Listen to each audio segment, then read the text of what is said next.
story begins in the dark castle of the current demon lord of this era. The outward appearance and atmosphere of the castle were harsh and unforgiving, befitting the presiding lord. Tonight is vastly different from a normal one. The massive gates of the demon lord's chambers have been forcefully kicked open. A sinister smile crept up on the demon lord's mouth, as there was only one person who could have gotten this far into her domain: the legendary hero. That's right. The brave hero has finally reached the last step of any hero's mission, and that's entering the demon lord's throne room and presumably fighting to the death. This means that this era's hero is not only strong, but courageous enough to come and challenge the overlord of the powerful demon race. The demon lord gave her praise to the hero for toughing it out and braving his way to get this far. It is brave, stupid, and most likely the final act that he will ever do in his life. But before the exchanging of blows, drawing of blood, gritting of teeth, even happens in the supposed final fight, the sound of a blade dropping to the cold, hard floors can already be heard. This was not what the demon lord was expecting at all. She was all in on fighting tooth and nail to prevail against the champion of the human race after all. Instead, what she got was a young man with crimson hair and dead eyes, crying while laughing like a crazy person. He looked disheveled and tired instead of the perfect picture of a valiant hero challenging the evil overlord. This guy was stumbling and mumbling his words to just end him now. So, in a bizarre twist of fate, no fights happened that night. The hero was instead pulled into the demon lord's lap as she pats his head with one hand while smoking a cigarette on the other. She asserted that in life, both good and bad things happen. Giving up your own after one or two bad events is never the way to go. She inwardly thought that humans are such cruel creatures, and this boy is evidence of that. They forced a 17-year-old handsome boy to fight against an all-powerful being, a demon lord like her. The poor young man was pulled out from a different world and was forced to risk his own life to protect a stupid king, his poorly treated slaves, and the endlessly corrupt kingdom. And so, this is how the story of a depressed hero and the demon queen started. Where will this story go? I don't know, but it will definitely be interesting. Without any special reason, the demon queen has decided to take care of the handsome young hero for now. She went as far as tending to him, giving him a comfortable bed to sleep on, while she spends her day sitting nearby, just lounging around and chain-smoking. Still, the irony was not lost on her. She was the demon lord of this realm after all. Helping the hero, whose main quest is to ultimately kill her, is a little odd, to say the least. After some time, the young man had finally opened his tired and bloodshot eyes slowly. The first thing he did was ask where he was, and he immediately heard a familiar voice perk up nearby. He thought that he had finally fulfilled his wish to die and was just chilling in paradise now. That thought made him contort his mouth into a weird-looking smile combined with his dead eyes. The demon lord saw this and jumped in fright. This young man had such a creepy smile. Once he finally realized that he was not alone in this room, he also jumped in fright and promptly asked if Madame Demon Lord had also somehow died and joined him in paradise. She quickly dispelled that assumption, though. The depressed hero felt his body's various injuries and reckoned that he was still alive. The next question in his mind was where in the hell he really was. She casually explained that they are in one of the rooms of the Demon Lord's castle, on account of the hero crying so much that his eyes turned as red as his hair, and eventually fell asleep on her lap. That's when the Demon Queen herself carried him over to rest in this room. Now that he was given the rundown of the situation, the next thing he wants to know is when does this woman plan to finally kill him? She lazily answered that there won't be any killing happening. She just won't kill the hero, at least not now. Instead of feeling relief from hearing that he gets to keep his life, he looked even more downtrodden and disappointed instead. The halls of the Demon Lord's castle looked dark and bleak, the only source of light in the room being the moonlight from the open windows and the spark of the Demon Queen's cigarette. As she walked through her domain, she couldn't help but ponder just what in the world was wrong with this hero. Also, he's been here for quite some time now, and she doesn't even know his name. Thinking about him constantly got her blushing just a little bit. That guy was weird, or maybe she got it all wrong.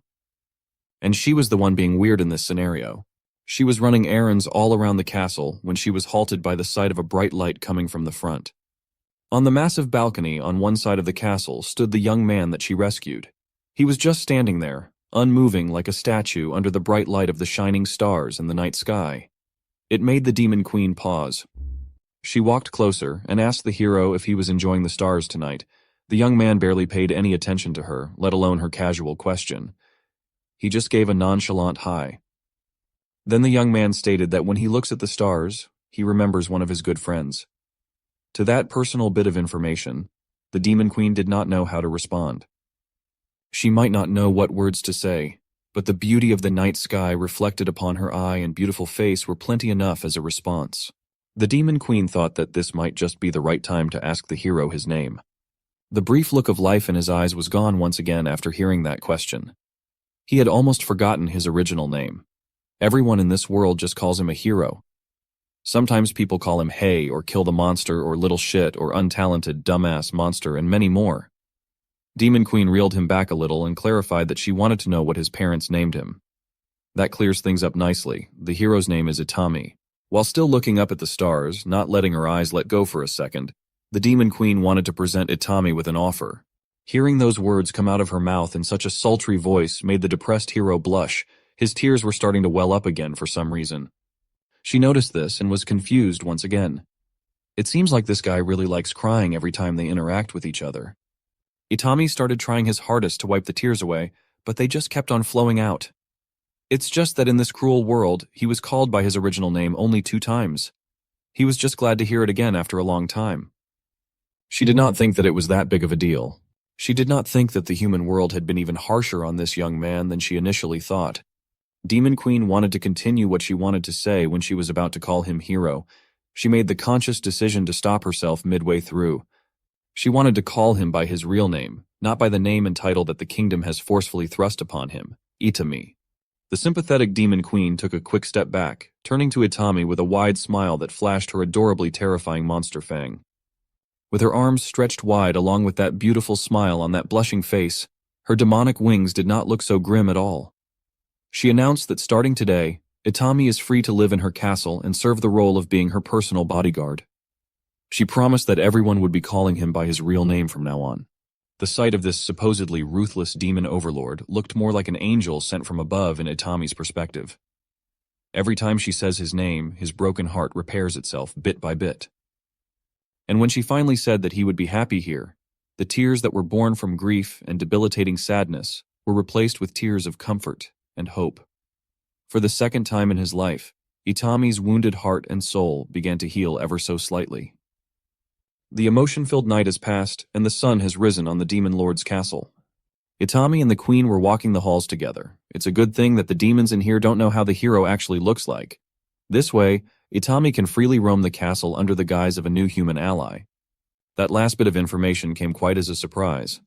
He did not know that the demon faction had human allies to the point of making it possible for him to roam the castle without any demon batting an eye. She confirmed that they do have some arrangements with a few selected humans. Besides Itami, there are 3 more people that are formally members of the Demon Lord army, though they are in human kingdoms right now as spies. On an unrelated note, she actually wanted to bring up something extremely important to Itami. She looked at him and only now noticed the sorry state of the young man. This guy was wearing a tattered homeless hoodie and shitty pants. His whole fit was cooked, from head to toe. It was abysmal. The Demon Queen's eyes lingered on his hands. They were full of battle scars from who knows how many death-defying duels that he endured. When she continued scanning him up and down, she just had to ask how many times and when was the last time this young man had even changed his clothes. Itami meekly explained that he hasn't had the chance to change clothes since arriving in this foreign world. That cannot be possible. As far as the Demon Queen knows, the hero was summoned 2 years ago, and the Human King announced his arrival to shock the entire world back then. That was actually false information, as Itami arrived in this foreign world 2.5 years ago. For the first confusing half year in this place, he was chained to a table where a creepy guy conducted painful and inhumane experiments on him, day in, day out. After that torturous 6 months, he was sent out into the world with the merciless king assigning him so many quests that he had no time to even change his clothes. It was so bad that he had no time to even take a bath even if he wanted to. Just when the Demon Queen thought it could not get any worse, Itami just casually dropped a new trauma bomb while they were strolling the castle. She almost teared up after hearing this inhumane treatment of a poor and confused young man in the hands of humanity. Demon Queen felt so bad that she was compelled to give him new clothes. And now that Itami has mentioned it, the smell of death really does follow him wherever he goes, and it was not just in a metaphorical sense. He literally smells like his odor can kill a man outrightly. Before clothes, what Itami needs is a bath, and an extremely urgent one at that. He just smells so bad that even the demonic overlord could not bear it. A sudden Valentine's Day poster in your feed, just to remind all the single guys that even a depressed hero has a girlfriend and they don't. There will definitely be more depressed heroes in reality after this. And to cope with their depression, they will have to go in search of their personal demon queen who will become the queen of their heart. Let's go back to our story. Today's mission is getting Itami a new set of clothes to get him out of his stinky starter kit. There is one castle attendant that could help with that problem. Her name is Saibet, and the demon queen needs her as soon as possible. This tanned demonic maid with a single horn on the left side of her head was just one call away to attend to her master's demands. Her curtsy might look graceful and full of disciple, but in reality, Saibet is quite a troublemaker. That smug smile alone is an obvious sign that she is not your typical subservient and well-behaved maid. The demon queen was surprisingly respectful to her attendant. She takes care of her people very well. She promptly introduced Itami to Saibet, the demon queen's personal maid and good friend. Saibet respectfully curtsied with grace once again, but the look she started giving him after that was quite sticky and curious. She did not hesitate to get right into his business, trying to touch him while praising his nice-looking face. He might look good, but he looks weak in Saibet's opinion. That's only natural since he's human after all. Saibet turned to the demon queen, expressing her doubts about whether Itami could even last 1 minute.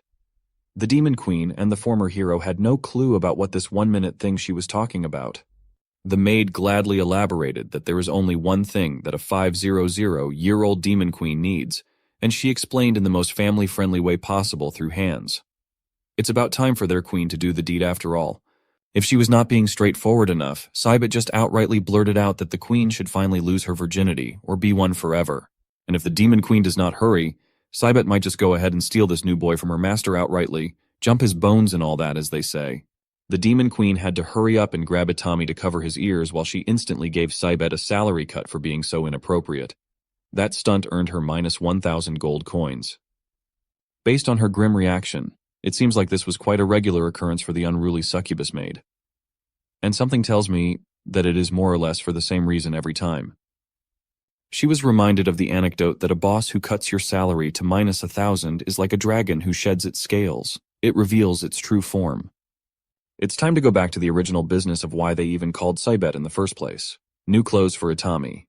In this massive castle, they don't really have new clothes that will fit the frame of an average human, but what they have are the demon queen's brother's wardrobe. Maybe one of those outfits will fit the young man. Saibet was quite reliable when it comes to these things. She really thinks things through when it comes to what's best for the queen and the castle. But still, her succubus brain gets in the way from time to time. The exact moment when that happens was pretty easy to spot. It's when a bright blush appears on her tanned skin. Of course, the demon queen can easily read what this unruly maid was thinking in just a single look for a fraction of a second, and she won't hesitate to screw her head back in with a punch when Saibet starts thinking of lewd stuff. Today's clothing mission has led them to the castle's storage room where some of the queen's brother's clothes are quietly put away. There are mountains upon mountains of garments of many different kinds in this massive room. The three of them had to split up in hopes of finding something that will fit Itami. What's surprising is that these heaps of clothing belong to just one person. He must be quite a fashionista. Thinking about it pissed off the demon queen out of nowhere. Right now, her brother's girlfriend likes dressing him up like a doll. That was why his original wardrobe has been thrown to fill up this storage room. Itami was quite worried that the brother would mind if they took his clothes without permission. But the queen was quite certain that it would be okay. That brother of hers never wore these clothes anyways. He just likes to wear that one black coat that she gave him some time ago. Upon quite a decent chunk of time looking through the mountains of fabrics, Saibet finally found something that caught her eyes and could fit Itami. The queen then turned to the former hero and nonchalantly ordered him to undress so they could see how well it would fit. Itami was quite prone to giving in to pressure, so he immediately started undressing in front of the two ladies, slowly exposing his toned body. The two women seeing this felt like lightning just struck them both. The demon queen even paused her chain smoking for a while in shock. Itami cluelessly looked at both of them and asked why they were looking at him weirdly, as if his ripped body riddled with scars everywhere was not weird at all. Demons, no matter how brazen they might be, consider it rude to ask about scars. It's a cultural thing, but they both really wanted to ask Itami about his abnormal number of marks. Finally, after looking like a homeless bum for 2.5 years, the former hero looked at least decent now. He might not look like a valiant hero, but he looks nice. Of course, if you ask the succubus in the room, she will gladly confess that Itami looked a lot better without any clothes on, pants and all. The Demon Queen had to step in and threaten to cut her salary for the second time today, or Cybet might have just jumped Itami right then and there. When no one's around, the Demon Queen's personal maid likes calling her by her given name, Callie. Today, she was busy with paperwork, and Cybet wanted to give her a drink break. Demon Queen Callie does not like getting interrupted in the middle of work, but Cybet was just way too curious as to where in the world did Itami got that many scars all over his body. Callie had some ideas, but it's hard to say where the young man got those marks without revealing the fact that he's the legendary hero. But anyone could easily tell that the guy has fought against monsters often. Cybet's first thought was that Itami might have been a former adventurer or something, which was a reasonable theory. Callie neither confirmed nor denied her personal attendance assumption. Still, as far as Cybet knows, not even a demon can endure that many grisly wounds on someone's body. Besides, the mind suffers from wounds at that scale and quantity too. The Queen did not take that into account. It's just another addition to the pile of anguish that the young man has suffered. She knew all too well that constant battles are dangerous for the mind, especially battling against someone like her little brother. This little detail did not escape Cybet's sharp ears. Callie just slipped up and revealed that Itami had fought against the Queen's brother. Callie did not mince words any longer. She could easily deduce that Itami had fought her little brother at some point in time. Only her little bro could leave someone looking like that. But this was quite a revelation to her personal maid. That just means that Itami is supremely strong. Fighting against that monster is one thing, surviving is another. On top of that, Itami is clearly just a weak human. On that note, Cybet remembered something crucial regarding this subject. Her voice started shaking as she informed the Queen that her brother would be returning to the castle today. If those two meet each other now, there's no telling what might happen. Actually, there's no need to theorize what would happen anymore. What Cybet was fearing was already underway in the lobby of the Demon Lord's castle. Itami and the Queen's brother, who still have bandages covering the wounds all over his body, had already seen each other in this unlikely place. They laid eyes on each other, enemies that have fought and beaten each other within an inch of their life. They held neither animosity nor fear. But Lil Bro was not going to let this human roam the castle casually like this. He told Itami to call his sword right this second. They had a gentleman's promise between them. Itami swore that he will kill himself. For a moment, a different kind of smile surfaced on the former hero's face. He then raised his scarred hand to call his blade Sagi. He remembered the promise they made to each other. The legendary blade, Sagi, came bolting through the halls of the castle with incredible speeds, eventually finding its rightful place in Itami's hand. It's about time they fulfilled that promise between the two of them, whatever that may be. It was nearing dusk, and the two men went outside of the Demon Lord's castle to settle their differences. The way they would do it was as straightforward as it came. Itami was obviously nervous as he stumbled over his words. He started the countdown, priming his hands forward as he counted from 3. The Queen's brother looked him directly in the eye, seemingly sizing up the former hero as he counted down to 2. Dark circles were apparent around Itami's eyes, but there was a new luster of life in them compared to when he first barged into the Demon Queen's throne room. He counted down to 1. He began the fight by ordering his legendary sword, Sagi, to jump right into the fray. It was so fast that it whistled through the air, the blade swerving unpredictably, making it incredibly hard to avoid. But Lil Bro was quite a skilled fighter. He was a monster of the Demon Lord's army, after all. He casually jumped and hopped onto the legendary blade like it was a skateboard. Still, this was not the way to deal with a flying sword at all. He was now riding the blade, but its speed did not decrease even a single notch.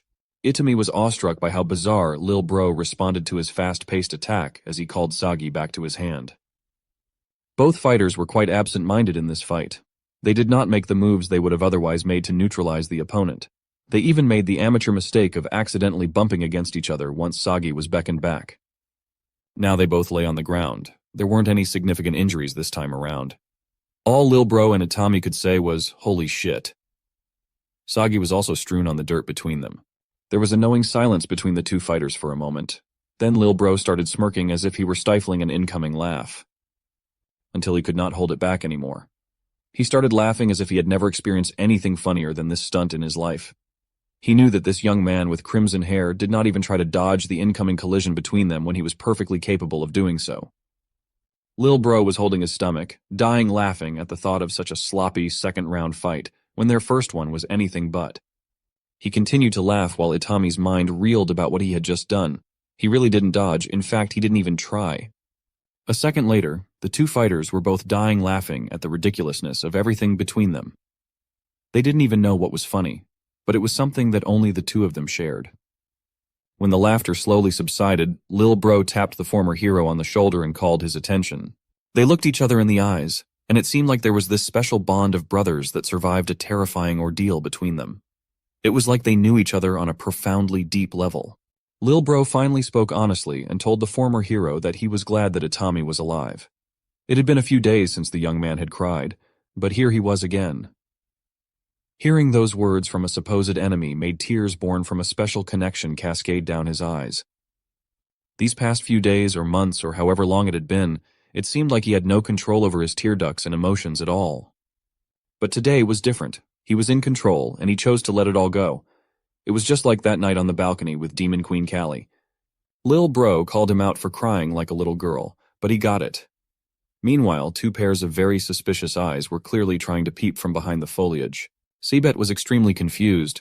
Just 2 months ago, these two almost killed each other to the point of morbid wounds and scars. But now they were talking like good friends, reuniting after a long time. Queen Callie just chalked it up to them being boys. Seabet was a succubus skilled in the art of manipulating men, but even she found this boy's behavior weird and undecipherable, and Callie could not agree more. The battle from earlier might have ended up in a non-confrontational manner, but Itami still felt drained after that encounter, mainly because of the emotional release. He kept pondering why he didn't even try to dodge. He recalled how the two of them sat there in the dirt with Sagi in between. Itami could actively recall Lil Bro's sentiment of being really glad by the fact that he survived after all this time. It kind of made him feel the same way he felt when the Demon Queen graciously gave him a place to live his life in the castle as the new queen's bodyguard. Her promise that everyone would call him by his real name from now on.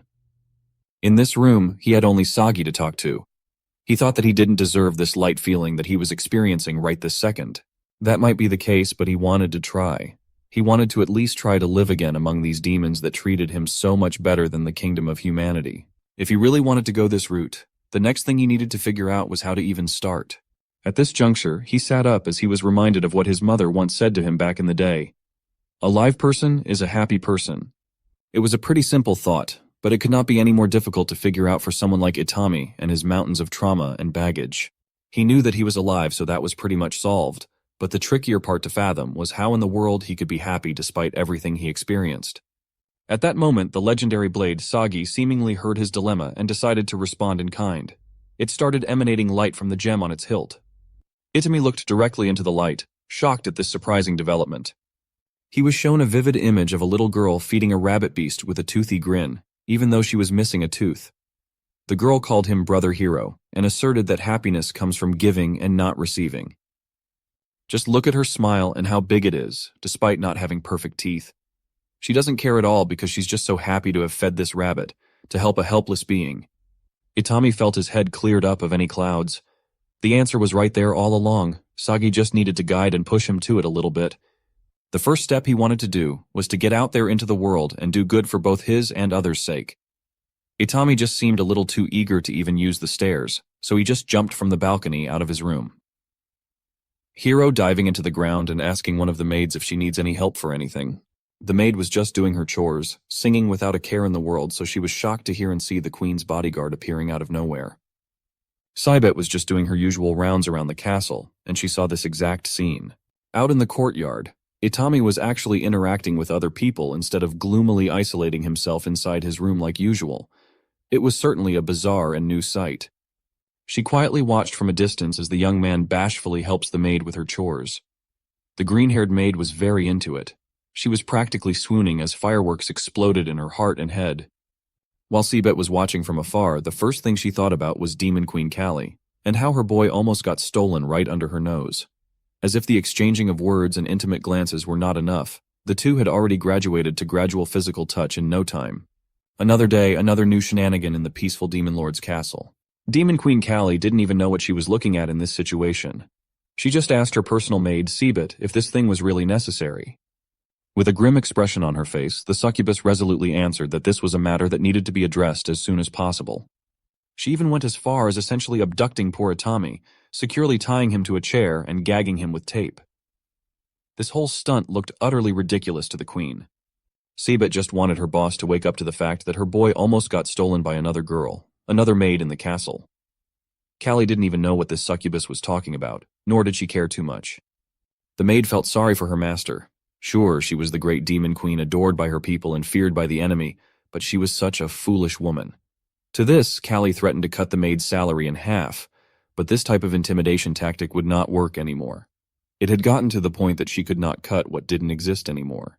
Itami had lived in the Demon Lord's castle for only 2 weeks now, and in that short span of time, he kept on doing selfless deeds that led to the establishment of a fan club of some sort. The members included the maid girls and even the queen's little brother. This time, it had become clear to Callie just what was at stake. She finally saw what her personal maid was so desperately trying to make her look at. With these two fearsome women teaming up, it was not looking good for our boy. Seabet had an inkling of an idea. She read somewhere that if they cut a male creature's balls, he would become calmer by nature. Callie was blinded by the rage that was building up. She agreed that Itami did not need those balls anyway. Seabet was just glad that her master was finally on board after being so blind for so long. The duo immediately set out to find scissors. Itami was already freaking out as he heard this ridiculously unhinged conversation. He was helplessly bound and gagged, so he could not even scream when the two finally decided that they would just use a sword after failing to find scissors. Meanwhile, Lil Bro and his tall blonde girlfriend were visiting and paying respects to someone's grave not far